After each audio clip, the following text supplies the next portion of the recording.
alamin. Wassalatu wassalamu ala asyrofil anbiya'i wal mursalin wa ala alihi wa sahbihi ajma'in. Amma ba'du.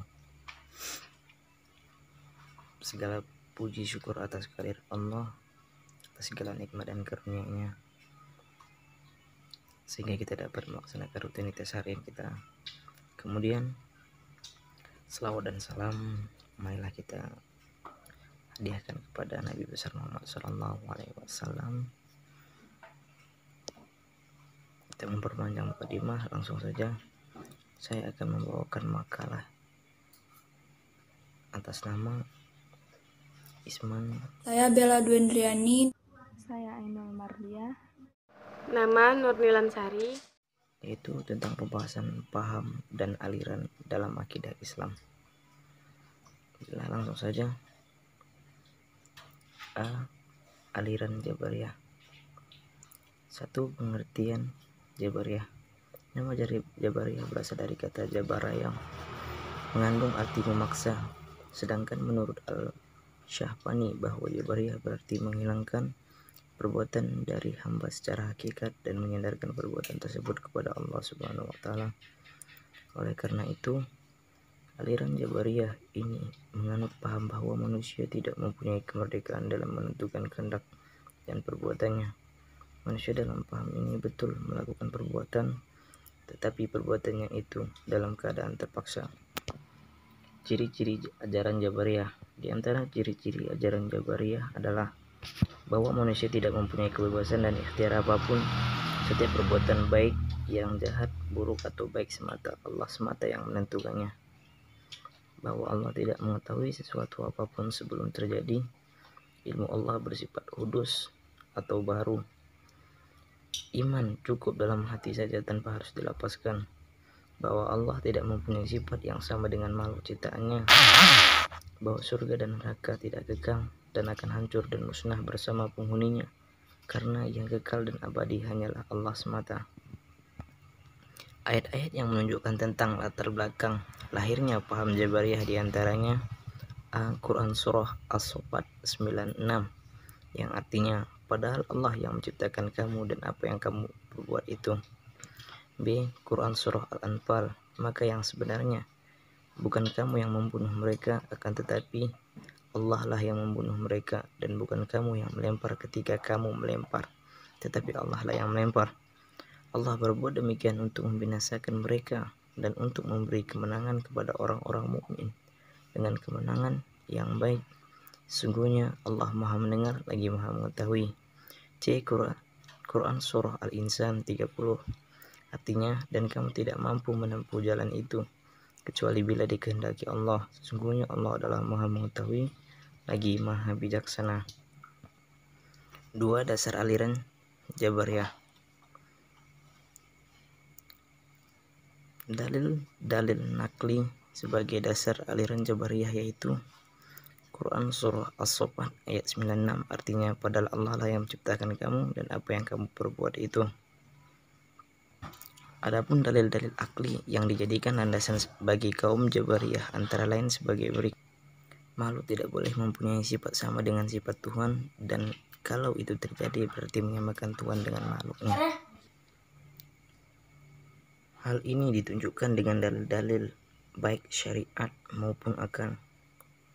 Manusia tidak mampu berbuat apa-apa, bahwa segala perbuatan manusia merupakan paksaan dari Tuhan dan merupakan kehendaknya yang tidak bisa ditolak oleh manusia. Manusia tidak punya kehendak dan pilihan. Ajaran ini dibukakan oleh Jaham bin Safwan. Kemudian selanjutnya dibacakan oleh Bella Duendriani. Nah, jadi tokoh aliran Jabariyah itu terdapat dua aliran. Yang pertama ada aliran ekstrim dan aliran moderat.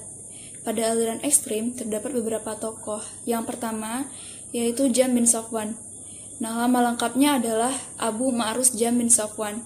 Ia berasal dari Khurasan dan bertempat tinggal di Kufah. Nah, Jam bin Safwan ini terkenal sebagai seorang dai yang ahli dan fasih, atau juga disebut sebagai orator. Ia menjabat sebagai sekretaris Haris bin Surais dan seseorang yang mewakili dalam pertentangan pemerintahan Bani Umayyah di Khurasan. Ada beberapa doktrin Jam tentang hal yang berkaitan dengan teolog. Yang pertama, manusia tidak mampu untuk berbuat apa-apa. Najam berpendapat bahwa manusia itu tidak memiliki kekuasaan, manusia tidak memiliki pilihan, ataupun melakukan kehendak yang hanya dapat dilakukan oleh Tuhan. Dan yang kedua, iman adalah makrifat atau membenarkan dalam hati. Dalam hal ini, pendapatnya sama dengan konsep iman yang diajukan kaum Murji'ah. Lalu yang ketiga, kalam Tuhan adalah makhluk. Kalam Tuhan yang dimaksud oleh Jahm bin Safwan ialah Al-Quran. Dan yang keempat, surga dan neraka tidak kekal. Nah, Jahm bin Safwan berpendapat pada doktrin yang keempat ini, bahwasanya ketika manusia itu mengalami fase kematian, ketika sudah masuk ke dalam surga ataupun neraka, maka tidak ada lagi tempat yang kekal, baik itu surga ataupun neraka. Lalu, tokoh yang kedua ada Ja'ad bin Dirham. Ja'ad bin Dirham ini seorang Maulana Bani Hakim yang tinggal di Damaskus. Nah, pada saat kecil, ia itu dibesarkan di dalam lingkungan orang-orang yang beragama Kristen yang senang terhadap teologi. Nah, pada masa dia kanak-kanak hingga beranjak dewasa, ia memiliki pemikiran yang kontroversial ketika pada saat itu ia ditunjuk sebagai pengajar. Akan tetapi, ketika pemikiran kontroversial itu diketahui oleh Bani Umayyah menolaknya. Lalu Ja'ad bin Dirham ini lari dan bertemu oleh Jahm bin Safwan. Dan pada saat mereka bertemu, mereka memiliki konsep pemikiran yang sama dan sejalan. Maka doktrin dari Ja'ad bin Dirham ini tak lepas juga atau sama dengan yang dikemukakan oleh Jahm bin Safwan. Selanjutnya, para sahabat justru melakukan penentangan terhadap perpecahan yang timbul. Janganlah dikira para sahabat mengabaikan atau tidak tahu memahu tentang fenomena negatif ini. Dan jangan pula disangka mereka kurang tanggap terhadap masalah perpecahan ini, baik seputar masalah pemikiran, keyakinan, pendirian, maupun perbuatan. Bahkan mereka tampil terdepan menentang perpecahan dengan gigih. Mereka telah teruji dengan baik dalam sepak terjang menghadapi perpecahan tersebut dengan segala tekad dan kekuatan. Ditinjau dari segi politik, kehadiran mazhab Qadariyah sebagai isyarat menentukan politik Bani Umayyah. Karena itu, kehadiran Qadariyah dalam wilayah kekuasaannya selalu mendapat tekanan. Bahkan pada zaman Abdul Malik bin Marwan, pengaruh Qadariyah dapat dikatakan lenyap. Tapi hanya untuk sementara saja, sebab dalam perkembangan selanjutnya, ajaran Qadariyah itu terempung dalam Mu'tazilah. 3. Dasar ajaran Qadariyah. Dengan pemahaman seperti ini, tidak ada alasan untuk menyandarkan perbuatan kepada Allah. Di antara dalil yang mereka gunakan adalah banyak ayat-ayat Al-Quran yang berbicara dan mendukung paham itu, seperti berikut. A. Surah Fussilat ayat 40 yang berbunyi, yang artinya, kerjakanlah apa yang kamu kehendaki, sesungguhnya Ia melihat apa yang kamu perbuat. B. Surah Ali Imran ayat 165 yang artinya, dan mengapa ketika kamu ditimpa musibah atau pada peperangan Uhud, padahal kamu telah menimpakan kekalahan 2 kali lipat kepada musuh-musuhmu. Atau pada peperangan Badar, kamu berkata, dari mana datangnya kekalahan ini? Katakanlah, itu dari kekalahan dirimu sendiri. Sesungguhnya Allah Maha Kuasa atas segala sesuatu. C. Surah Ar-Ra'd ayat 11 yang artinya, sesungguhnya Allah tidak merubah keadaan sesuatu kaum sehingga mereka merubah keadaan, atau Tuhan tidak akan merubah keadaan mereka selama mereka tidak merubah sebab-sebab kemunduran mereka yang pada diri mereka sendiri. 4. Tokoh-tokoh paham Qadariyah. Perpecahan dalam Islam sangat erat kaitannya dengan aliran Qadariyah, karena aliran tersebut dapat dikatakan perpecahan itu sendiri.